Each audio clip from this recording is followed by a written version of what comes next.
We're on our fourth conversation with candidates for council. I'm with Jimmy Ward. Jimmy served on council, about 16 years and out of 20? How long have you been, how many council terms have you served? I first served from 88 through 91. All right. In 88, I was 12 years old. No, I first served, I was on council during Hugo. Okay. And then I took a break and I spent 10 years on the Accommodations Tax Committee, Okay. the advisory committee. Sure. And then ran again in 2011, and I've been on council since 2012. Gotcha. You moved here from where? At Alexandria, Virginia. What were you doing there? I was working for a CPA firm in Old Town, Alexandria, called Minner, Morrison and Grant. Okay. Where were you born? Wilmington. Wilmington, North Carolina. Yep. Okay, very similar area to here. My whole family's from Wilmington. Is that what, I know you were in the Coast Guard. Was that Right. growing up on the coast that convinced you to join the Coast Guard? Yeah, pretty much. Yeah. And I just always liked the Coast Guard, and I spent 4 years in. I went in the day after I turned 18. Yeah. You know, Were you in New London? Or is that where they put you guys to start? No, I was enlisted, Okay. so I wasn't an officer. Gotcha. I went to Cape May, New Jersey, then went to Governor's Island, New York, which is right in the center of the harbor, Yeah. New York City, which was great. Then I spent a summer in Newport, Rhode Island. Gosh, that wasn't so bad, was it? No, it was just spent a summer. I got there at the end of May and left the end of August. Yeah, Newport's nice. Though. Yeah, and I was in navigation school there. Uh-huh. And then I spent the last 2 years, a little over 2 years, in St. Petersburg, Florida. I was on the Coast Guard Cutter Steadfast. And then ended up in Virginia, and then down to here. What brought you down to here? What's that? What life I moments came that here. I'm coming to? I I'm came moving here and coming here. in the Coast Guard. I was here in the Coast Guard briefly, Okay. and I really liked it. And then one summer I turned 21. I surfed up the coast from Cocoa Beach, Shark Pit, all the way up to Newport. I took a month-long leave with my little Volkswagen Beetle Yeah. and surfed up the coast. Oh, And nice. So I stopped in here, and I said, I really like Isle of Palms, and I said, I want to come back one day. And I found myself, I went to college in North Carolina, and then I went to work for Minner, Morrison, Grant CPAs in Alexandria, and I just got tired of the traffic. So I wanted to figure Yeah, out a because way. DC's blowing up at that time. Yeah, and I'm Southern boy. I always wanted, be Right. here. That's why. So I moved back here January 18th, 1986, at 2 o'clock. No, that much, huh? Yes, I was so happy to be here. And you living in the house that you moved into? Yes, sir. I am. Same Wow. house, same little house. You're a homebody then. You Yeah. like your house. Yep. I know you have a sister, right? Yes, I have a twin sister. Twin sister. Yeah. And where's your twin? She's in Columbia. Okay. And does she come down much? She's coming down for the play Saturday night. Oh, good. We're going to get Yeah. into that in a second Yeah. because I know that's one of your passions. Yeah. So you moved down here, and what do? You set up your own firm here? I worked Initially? I worked for a firm West Ashley until I got my CPA certificate, Uh-huh. and that test is extremely hard. I think when I took it, 8 out of 100 passed it. Not 80, but 8. Yeah. I didn't pass it the first time. I passed it the second time, and then I set up my own firm. Here on the Isle of Palms. Always been on Isle of Palms. Are your customers primarily Isle of Palms folks? Mostly, but I do I'm a tax shop, so all I do is taxes. Mm-hmm. But I do have clients in 17 states. Gotcha. Some of them I've never even met. They somehow lived here. Yeah. They moved, and one of their friends said, "Well, who does your taxes?" And I'm still doing their taxes even though they moved. And so with technology these days, we just do everything by Sure. email. And Now, where are we? We just finished the deadline, didn't we? The 15th. Are you a that little freer? got extended till February. So then you don't have. It's always going nowadays, now, Yeah. isn't it? Don't tell my clients. They'll procrastinate. I'm one of those. They'll come in Valentine's Day. Exactly. So we're a year behind already. So yeah, because of Adelia, I guess that was a storm. Okay. Yeah. They postponed the deadline in all the counties in South Carolina and 23 in Georgia, and it wasn't that big of an No, impact. it really ended up not even hitting us that bad. A No. little north of us, Yeah. I think it. You mentioned a minute ago that something about the crab pot players. Maybe not specifically, but I know the crab pot players, and that's a passion of yours. How did you get? Were you into drama in school as a youth? How did you become the patron of the drama on Isle of Palms? I didn't get into it until the end of my junior year in college, and I went to see a play. A girlfriend, she made me go, and we were walking home, and she said, "What'd you think?" And I said, "I could do it." And she says, "Well, good, because I have a student-directed one-act auditions on Monday." She called me up Monday, and I'm like, "What are you doing?" I'm like, "Hanging out." "You got to go to the auditions." "Oh man, I was just kidding." So she made me go, and I got kind of hooked, and then I did drama my whole senior year. And Were you always the director? Did you ever act? Did you ever get I into started plays? out acting. Okay, I did a lot of acting, and you almost have to if you want to direct, don't you? right, and I write too. Okay, But yeah. when I started out, I was just an actor, and I came to be a director kind of by fault 30 years ago when I opened the company. We did a show with the Windjammer called "The Last Meeting of the Knights of the White Magnolia," which was a spoof on racism in West Texas in the '60s. Yeah, And I couldn't find a director, so you became the director. Yep. And then right after that, I started writing. I've written 14 plays, and 2 of them we produced at Dock Street Theater downtown. Right. You've got one currently right now. Right. It's what it's you a showing now? Brand new script. It's called Tales of the Low Country. There is 6 short plays and storytellers, written by Charleston writers, myself, and one writer from New York City. And she's coming to see the show this weekend. Oh, good. How's it been? How's it going so far? It's going great. What room are you in over there? We're on the beach. Oh, okay. We're on the beach right in front of Grand Pavilion. Nice. And they set it up. They got bonfires. And the weather's been cooperative. It's been nice lately. We only had one time we had to go inside. Okay. Then this weekend's supposed to be great. Yeah. And we were looking for a huge crowd Friday and Saturday night Good. because they're having their little Halloween carnival Saturday night. So we're running 8 o'clock Saturday night and 7 o'clock on Friday. But it's been very popular, and it's good for all ages.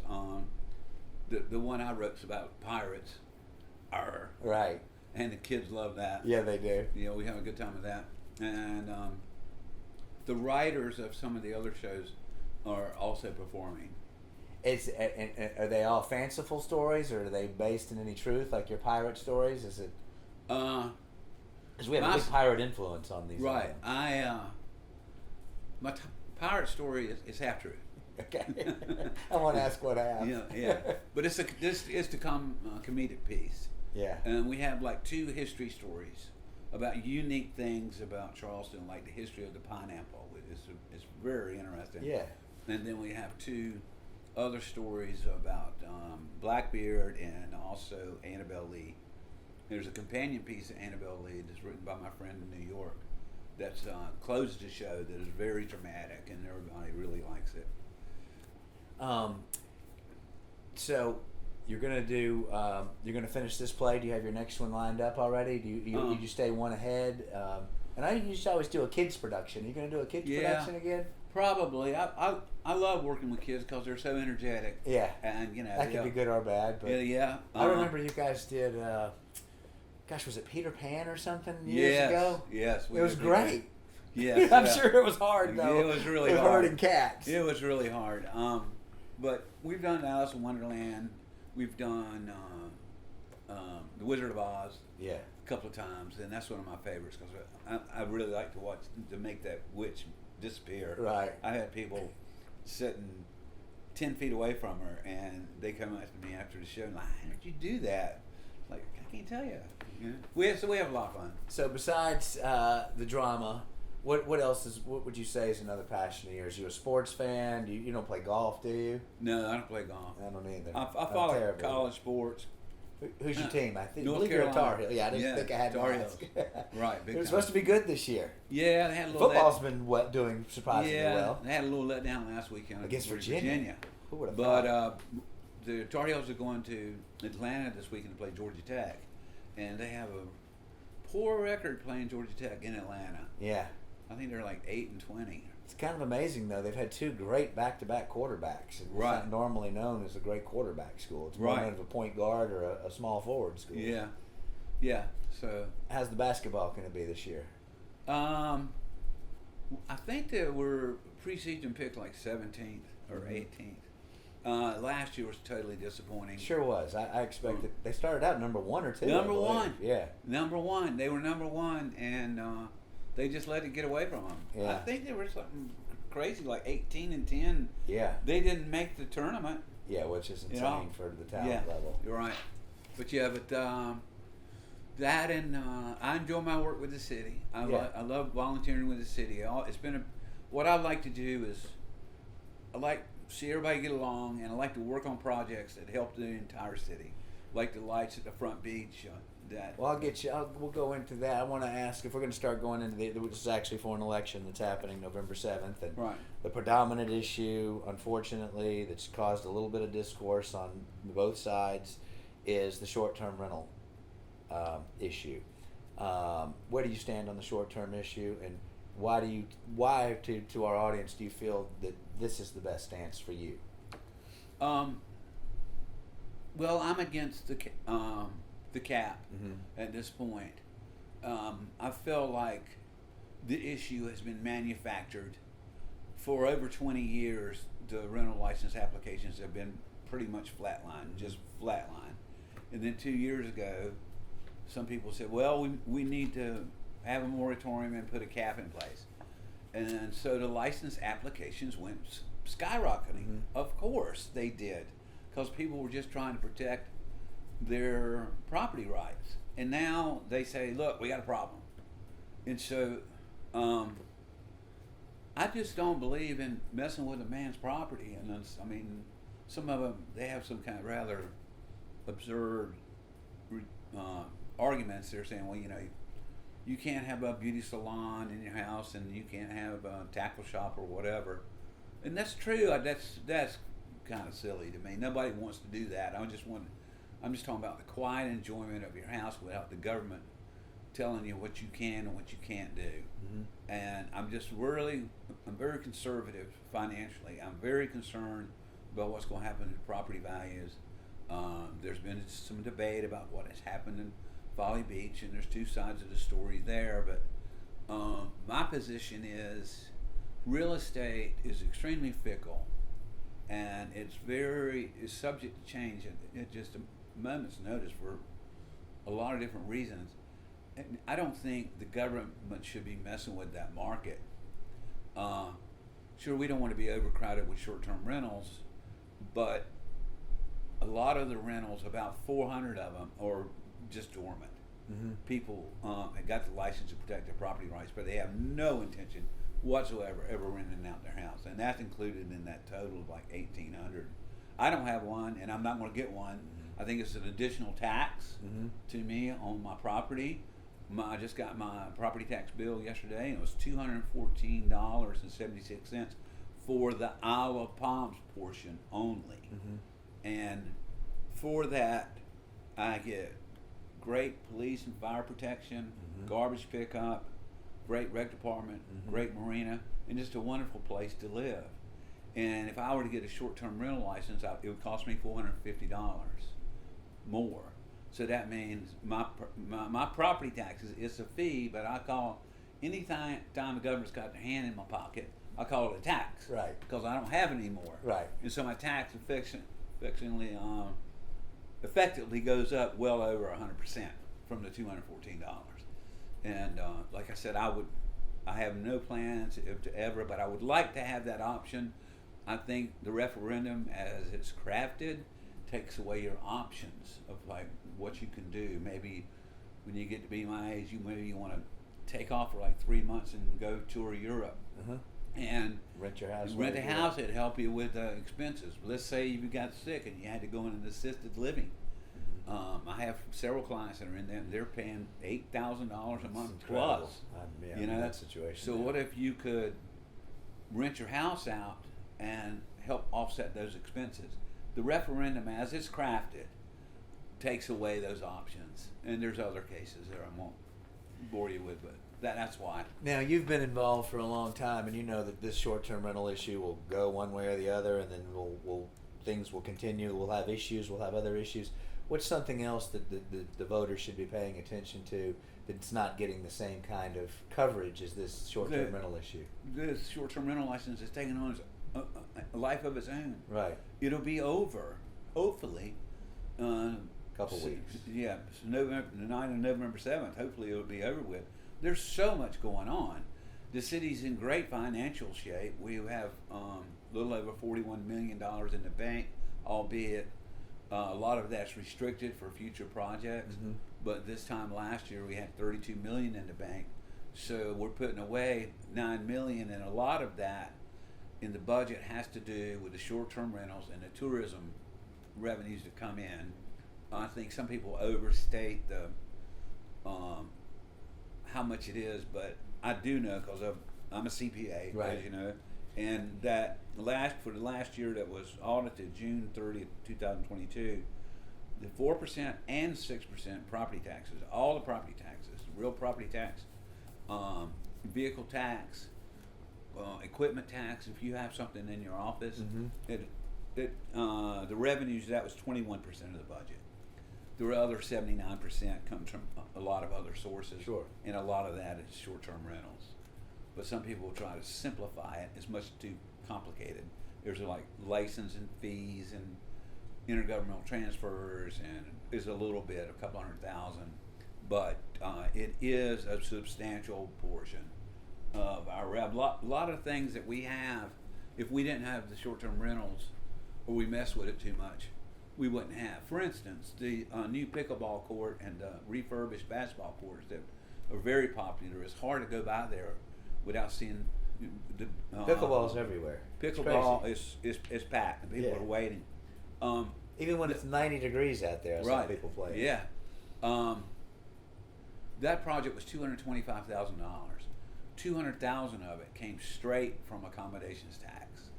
So the visitors that come here with their families and rent a place in the summer have subsidized our really nice lifestyle. Mm-hmm. The other 25 comes from various funds in the general fund. But that's just one example. Finally, here, you're done. You're walking out of your meeting. You don't have to go home for a couple hours. What are you going to do on the island? I'll probably go to the dinghy Uh-huh. because it's kind of like the modern day Cheers.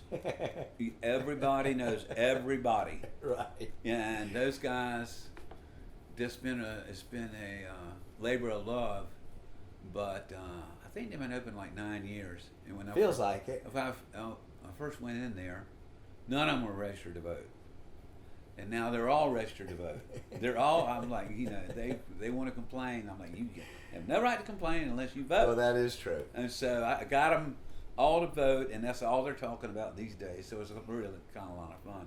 One final note: when I started Crab Pot back in 1993, I purposely scheduled the performances around the Isle of Palms election, and everybody was excited about this new little crazy idea that Jimmy Ward had, and nobody was talking about the election. Right. Yeah, but it's we don't have that information. I tell people all the time, you have the greatest logo for your business that I've seen. It encompasses what it is. And you said a buddy of yours did that for you a long time ago, right? Robert Ariel, he was my roommate. Give him a shout out because that is the great. If anybody's ever seen it, it's a crab holding a globe in his hand. No, it's holding the skull. The skull, yeah.